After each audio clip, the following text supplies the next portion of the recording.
Moikka ja tervetuloa seuraamaan jo toista Könttä V-logia tänne ulkoilmaan aurinkoiseen Jyväskylään. Ja vieraana mulla on opiskelija-aktiivi Karita Järvi. Tervetuloa. Kiitos paljon kutsusta. Miten sun kesä on mennyt? Hyvin, tässä ensimmäisen kuukauden pelkästään lomaillut. Se on loistavaa ja varoituksen sana tästä auringosta. Helle on ihana asia, mutta ilman aurinkorasvaa saa helposti kyllä ton auringonpistoksen niin kuin minä eilen ja se ei ole kiva juttu. Mutta puhutaan tänään lukiokoulutuksesta Jyväskylässä. Normaalikoulun pääsykoen raja, tai tämä keskiarvon sisäänpääsyn raja oli 9,42. Se on aika korkea. Se kertoo todella paljon Jyväskylän lukioiden tilanteesta ja sen epätasa-arvoisuudesta sekä siitä, kuinka tulevat lukiolaiset ajattelee. Eli Jyväskylän koulutuskuntayhtymän lukiot nähdään ehkä hyvin epätasapainoisina.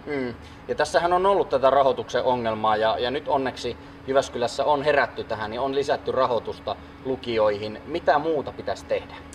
Lukioiden tulevaisuuden osalta tärkeää on tietää, missä lukiot ovat tulevaisuudessa hallinnollisesti. Eli hallinnollista vakautta tarvitaan tällä hetkellä.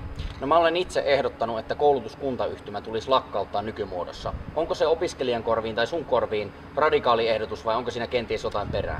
Täysin neutraali ehdotus omasta mielestäni ja nykytietämyksellä, mikä minulla on tästä tilanteesta, Jyväskylän koulutuskuntayhtymä tulisi lakkauttaa ja lukiot tulisi siirtää Jyväskylän kaupungin alaisuuteen.